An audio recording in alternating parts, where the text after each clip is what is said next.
Okay, so, there's this definite shift that seems to happen for a lot of people after 60. It's like the push for more kind of fades and it Mm. becomes about wanting, well, better. Right, a better quality of life, more meaning. Exactly. Yeah. And here's something interesting we've found talking to folks. Living better often isn't just about getting more stuff or more money. It's actually really powerfully linked to what we decide to let go of. Letting go. That's a big theme. Yeah. So today, we're diving into some specific habits, mindsets, things that people in their 60s, 70s, 80s, beyond, things they've found are actually better left behind. It unlocks more joy, more peace, just genuine freedom, really. Okay, and you've identified some key areas. We have 9 specific things to think about releasing. And honestly, the last one, I think it could really change how you look at things. Mm. But let's start with something we're all taught is good, saving money. Ah, yes, saving. It's generally seen as, the responsible thing to do. And it is for the most part. It builds security, helps prepare for the future. Absolutely. Yeah. We spend decades drilling that in, save for later, save for emergencies. And that mindset, it serves us really well for a long time. Mm-hmm. But here's where it gets tricky. After 60, that later we were saving for, well, it's kind of here now. And holding on to savings just purely out of fear, that can actually start to limit your life. Precisely. The whole point of saving is to support your future self, right? To enable the life you imagine. But what happens when you arrive at that future? Your basic needs are covered, maybe more than covered, but that fear of spending is still driving the bus. It reminds me of this story I heard about a guy. He had over $2 million saved for retirement.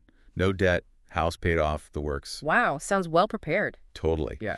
But his wife would suggest anything, a trip, a small treat, even just a nice dinner out, and he'd resist. It was always, what if something happens? What if we need it later? That deep-seated worry. That's a tough place to be. When does saving shift from security to, well, anxiety? It really highlights that question. What if you save and then you never actually use it to live? Right. You can't take it with you, as they say.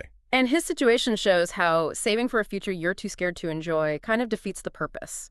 The insight here is maybe figuring out your enough point and then reframing. Saving isn't just a shield against bad things. It's also the key to unlocking the good things you now have time for. So maybe the question needs to change. Instead of always, what if I run out?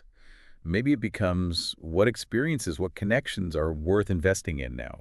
Well, I can really savor them. Exactly. If the planning's been done, if the basics are covered, that money is also there for living, for connection, for joy, not just for sitting there in case the sky falls. Okay, so let's say we give ourselves permission to be a bit more flexible with spending. That flows right into the second thing, to maybe let go of after 60, spending money on things that just don't actually bring you joy. Yeah, this is all about being more intentional, making conscious choices about where the money goes based on what really matters to you, what gives you that lasting satisfaction, not just habit or, feeling like you should. It's so easy to get stuck in those ruts, isn't it? Buying stuff out of habit or guilt or obligation, maybe even just trying to keep up appearances. But if you really stop and think, how much of that spending actually makes you happy? Genuinely happy? Well, think about someone who maybe spends quite a bit on clothes they hardly wear, or gifts bought out of obligation that weren't really wanted, or gadgets that just gather dust. I know the type, or I am the type sometimes. Right. But then maybe their most cherished memory involving money was, say, a $600 trip to surprise their sister. The connection, the shared laughter that had lasting value, way more than the stuff. That's such a perfect example of spending versus spending well.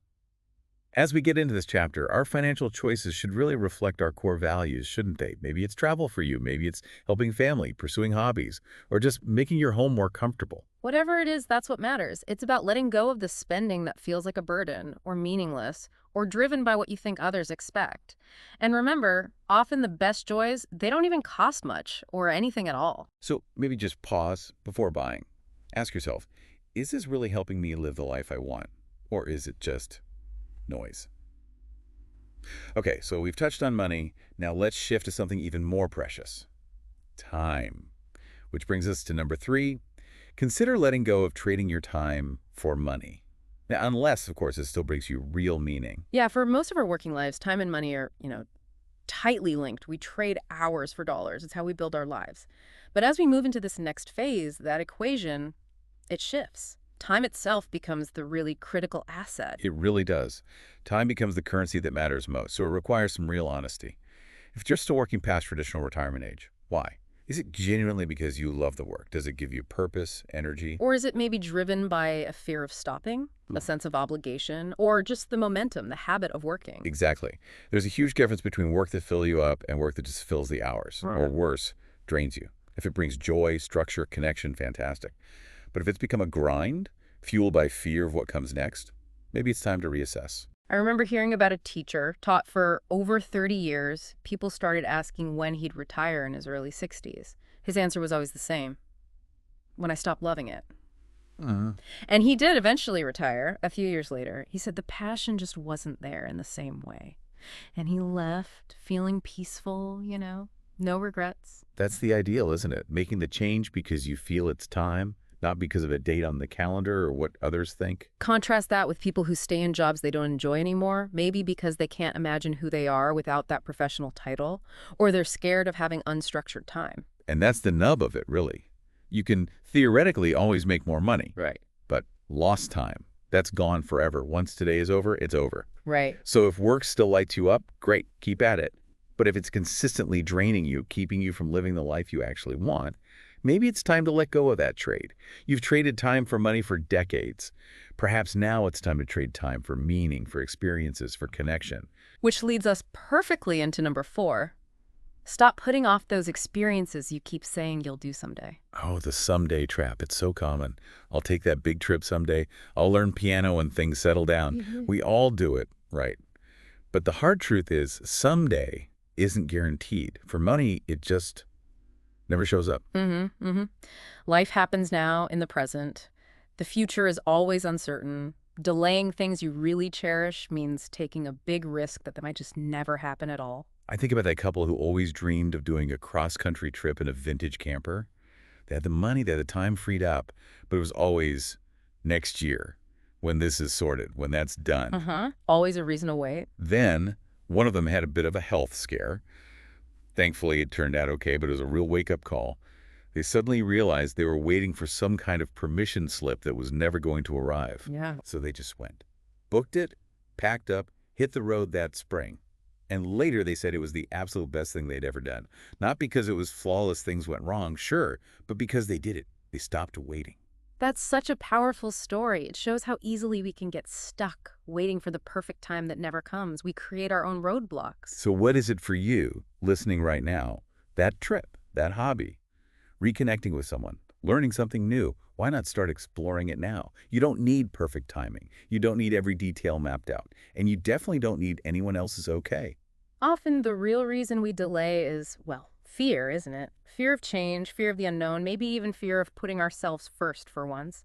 We get good at finding excuses, work, routine, planning. But what if this year you just decided, okay, I'm done waiting? What if you gave yourself permission to start living that bit more fully right now, not someday, today? You're not too old. It's not too late. Those dreams are valid, and you have every right to start pursuing them.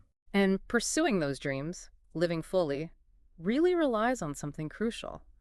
Which brings us to point 5, letting go of neglecting your health. Ah, yes. This is so vital, and we approach it with real care. Often, we think about the number of years we might have left. But maybe the better question is, how many healthy, vibrant years do we have left to actually enjoy life? Exactly. Because without our health, all the money we've saved, all the plans we've made, their value diminishes significantly if we don't feel well enough to enjoy them. Just think about it for a second. Would you truly rather have tons of money, but feel lousy, tired, and achy every single day? Right. Or would you prefer maybe a bit less financially, but have real energy, vitality, strength? I think most people would choose the latter. Of course, and yet many of us kind of drift into neglecting the very foundation of our well-being.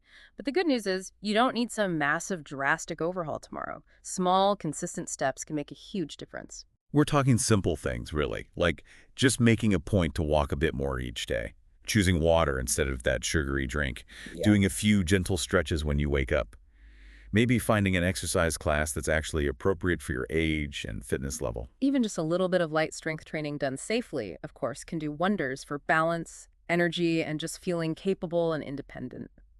Yeah, the goal here isn't about chasing youth or hitting some magic number on the scale. It's about maintaining your freedom. It's about being able to play with grandkids, travel comfortably, connect with loved ones, wake up feeling ready for the day, not depleted before it even starts. Our bodies are essentially the vehicles carrying us through the life we want to live. And like any vehicle, It needs regular maintenance, right? keeping those doctor's appointments, making generally healthy food choices. It's not about perfection. Mm. It's about building positive momentum. And the best time to start taking better care of yourself, it's always, always now. Okay, moving on. Number 6 touches on something that shapes us throughout life: what other people think. It's about consciously letting go of worrying so much about that. Oh boy, that's a big one. So much of our lives, we're conditioned, aren't we? To fit in, meet expectations, be the good kid, the dependable worker, the agreeable friend. We learn the rules, we follow the norms. But as you get older, the really important question becomes, whose life am I actually living now? Theirs or mine? Hmm, that's a powerful reframe. For decades, external validation might have been a major driver. But with age and experience, the focus really ought to shift inward, aligning choices with your own values, your own authentic desires. I heard about this woman, mid-60s, always wanted to paint. Just loved the idea. But she held back for years. Why? She was worried, what if I'm terrible? What will people think? Isn't it a bit silly at my age? Uh-huh. The fear of judgment. And the simple answer is, so what if they think that? Whose opinion actually matters when it comes to your joy? She eventually took an art class, and apparently it was amazing for her. Not because she became Picasso, but because she finally did something purely for herself without needing anyone's approval. That's a perfect illustration of the freedom that can come with age. You sort of earn the right to care less about the external noise. You can prioritize your own preferences without having to explain or apologize all the time. Exactly. Want to wear bright purple because it makes you happy? Yeah. Do it. Feel like taking a solo trip? Book it. Need to say no to an obligation that you know will just drain you? That's your prerogative. It's not about being selfish or rude. It's about being authentic, so you don't end up looking back with regret. You know, Bronnie Ware, that palliative care nurse who wrote about the regrets of the dying, the number one regret she heard over and over was, I wish I'd had the courage to live a life true to myself, not the life others expected of me. Wow. That says it all, doesn't it? It really does. It's a call to let go of the pressure, to impress, to speak your truth, to follow your passions. Just be you. Okay, let's talk about something that really affects our daily mood. Hmm? Number 7, letting go of constantly soaking in the doom and gloom, especially from the news. Right. In today's world, we're just bombarded with news, and often, let's be honest, it leans heavily negative. Now, staying informed is one thing, being an engaged citizen, but there's a big difference between being aware and being emotionally consumed by it all. Totally. It's not about sticking your head in the sand, but if you find yourself spending hours each day scrolling through negative headlines, watching stressful news reports, it takes a toll. That constant drip, drip, drip, drip of stress, anxiety, fear, it clouds your mind, steals your peace. It affects your health, too. Yeah, you rarely meet someone who says, watching 3 hours of bad news really improved my outlook on life today. In fact, most people find the opposite. When they consciously cut back, their mood improves, they feel more hopeful, more present in their own lives. And let's face it, a lot of news media is designed to grab your attention. And fear is a very effective attention grabber. But at this stage of life, your attention is such a precious resource. You get to choose where you direct it. We really do have that agency. We can shift our focus. Instead of only seeing the problems, we can consciously look for the good too.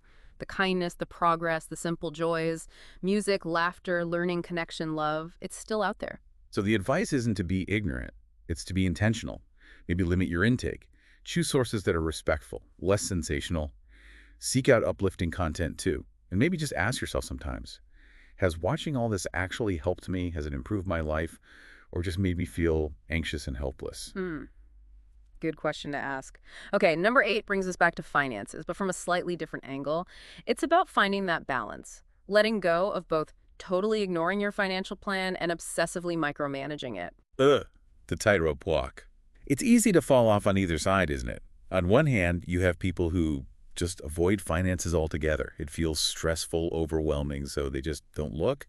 But ignoring it doesn't make potential problems go away, especially after 60. Right. You really do need a handle on things. Understanding your income needs, thinking about potential health costs down the line, having a plan for the unexpected, that brings peace of mind. You don't need to be a Wall Street guru, but you do need a basic plan. But then there's the other extreme, the folks who are constantly checking portfolios, worrying about every little market dip, agonizing over tax efficiency to the point where they delay actually enjoying the money. They're glued to the spreadsheets. Exactly. And you have to remember why you saved and invested all those years. It wasn't just to watch numbers go up and down on a screen, right? It was to live. Yeah, money is a tool, not the end goal itself. So the healthy middle ground seems to be, yes, have a plan, yes, check in regularly, maybe talk to an advisor, make sure things are generally on track. But then you got to trust the plan and let go a bit. Let the money do its job, which is to support the life you want, not to be a constant source of worry. A great retirement isn't just about the final account balance.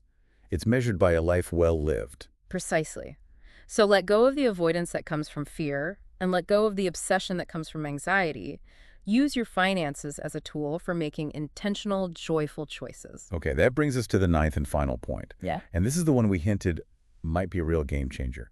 It's about letting go of living as though you have forever. Now, this isn't meant to be morbid or scary, not at all. It's actually meant to encourage fuller living, a deeper appreciation for right now. By this age, let's be honest, most of us have experienced loss. We've seen that life is finite. It's not abstract anymore. We know it intellectually, right? We know time is limited.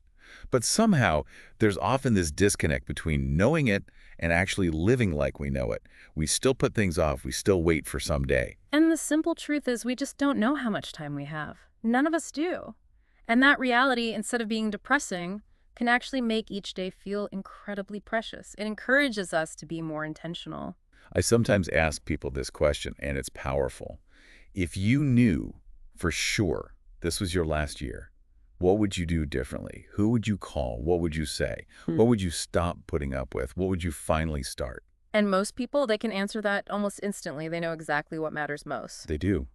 The clarity is often immediate.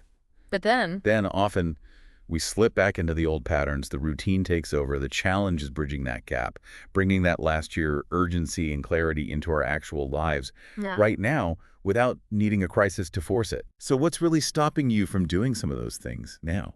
You don't need a dramatic diagnosis to wake up to how beautiful and fleeting life is. You can choose to wake up with that awareness today. it's about consciously deciding, maybe today I'll make that call. I'll forgive that person. I'll start that journal. I'll book that trip, even if it's small. I'll sign up for that class. I'll tell someone I love them. Just start before the chance is gone. And it's not about frantically trying to do everything at once. That's overwhelming. It's just about beginning, taking one step. Because the point isn't to fear death, it's to fully embrace and honor the life you have right here, right now, this day.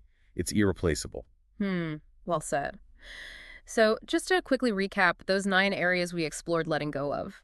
Saving purely from fear, spending without joy, trading precious time for money unnecessarily, constantly putting off experiences, neglecting your health, worrying too much what others think, absorbing constant negativity, financial avoidance or obsession, and finally, living like time is infinite. It's quite a list when you put it all together. So here's a final thought for you listening right now. What's maybe just one thing from that list, or maybe something else entirely, that you feel ready to start letting go of starting today?